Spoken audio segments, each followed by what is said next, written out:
Cannabis é uma das plantas mais antigas utilizadas pela humanidade.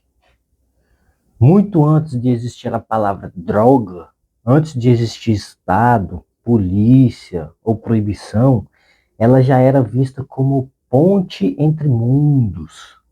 Para muitos povos ancestrais, a cannabis não era uma substância, era uma entidade vegetal, uma aliada espiritual, uma mestra silenciosa. O xamanismo, presente em diversas culturas do mundo, parte de um princípio comum: a natureza é viva, consciente e comunicativa. Plantas não são objetos, são espíritos. Dentro da visão, algumas plantas ocupam um lugar especial. São chamadas de plantas de poder. A cannabis está entre elas.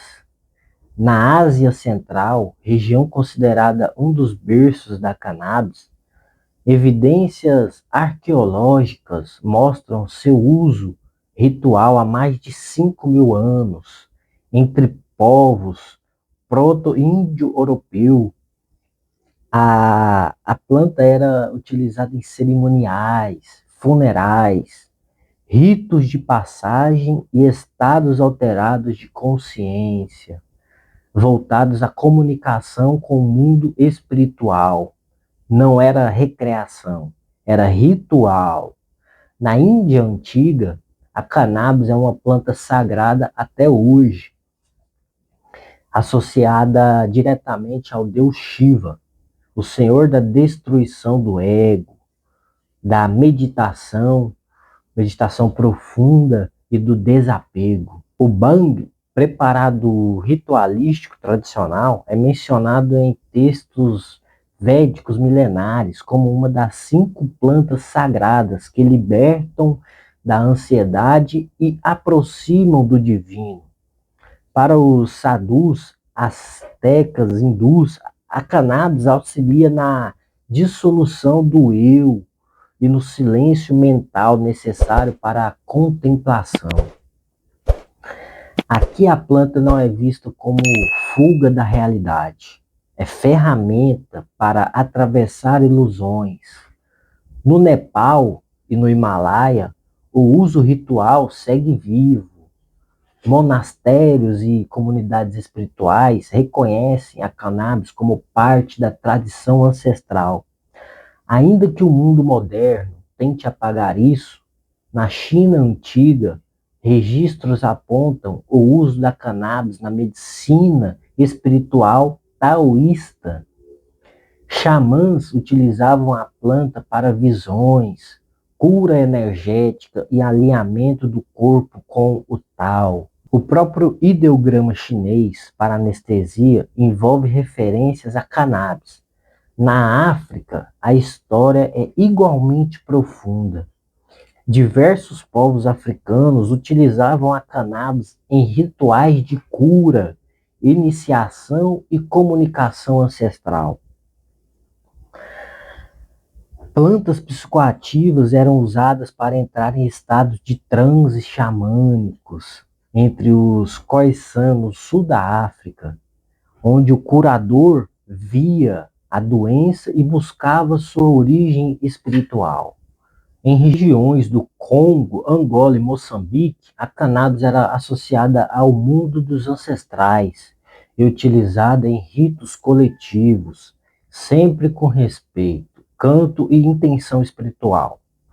Quando os africanos escravizados foram trazidos ao Brasil, eles não vieram vazios, eles vieram com saberes, com culturas. A cannabis chegou ao Brasil não como vício, mas como memória espiritual viva. Ela era usada em contextos ritualísticos, medicinais e comunitários, especialmente entre populações negras e indígenas. No Caribe, povos rastafares reconhecem a cannabis como erva da sabedoria.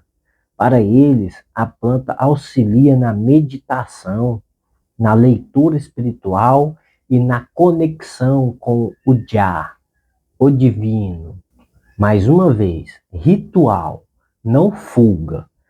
Na tradição xamânica, a planta não age sozinha, ela responde à intenção. Sem intenção não há ritual, sem respeito não há ensinamento. Por isso, nas culturas ancestrais, o uso sempre foi acompanhado de silêncio, canto, oração, preparação espiritual e propósito claro. Nunca banalização. Na América pré-colombiana, embora outras plantas tenham sido mais documentadas, estudos indicam que a cannabis também foi incorporada em práticas espirituais posteriores, especialmente em sincretismos indígenas e afrodescendentes. O xamã não usa a planta, ele dialoga com ela. A planta não faz efeito, ela abre portais internos. Mas aqui surge um ponto essencial. Plantas de poder não são para todos. E nunca foram.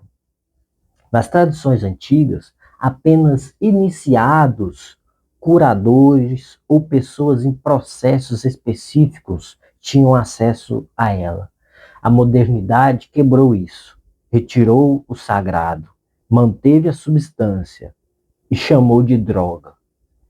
Quando o ritual morre, sobra apenas o consumo, não é mesmo? E quando o consumo perde o sentido, surge o abuso, a demonização da cannabis no mundo ocidental não aconteceu por acaso. Ela foi arrancada de seu contexto espiritual e associada ao desvio moral. O sagrado assusta o poder, porque ele liberta internamente. Ao longo do século XX, o discurso científico ignorou deliberadamente os saberes ancestrais, chamou de superstição o que era tradição, chamou de vício o que era rito, chamou de crime o que era cultura. Hoje, lentamente, esse conhecimento começa a ressurgir. Antropólogos, historiadores e estudiosos da espiritualidade reconhecem a cannabis foi e ainda é uma planta sagrada, criada, obviamente, pela Mãe Natureza e por Deus, não é mesmo? Então ela ainda é vista como uma planta sagrada em diversas culturas do mundo. Na Índia, Nepal, China ancestral, África tradicional, Caribe Rastafari, comunidades espirituais espalhadas pelo planeta. Mas é preciso fazer um alerta claro e responsável. O sagrado não está na planta, está na relação com ela. Sem preparo espiritual, sem equilíbrio emocional, sem orientação cultural, qualquer planta de poder pode se tornar confusão.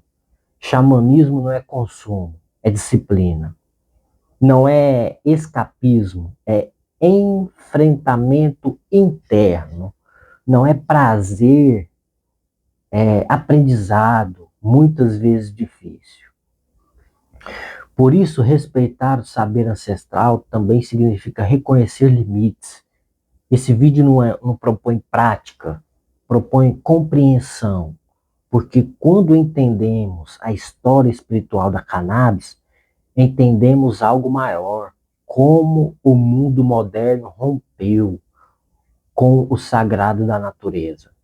E talvez ao resgatar o respeito pelas plantas, a humanidade possa reaprender a respeitar a si mesma. Esse foi o vídeo de hoje, eu espero que tenha gostado. Se você gostou, deixe o seu like e se inscreva no canal. Obrigado.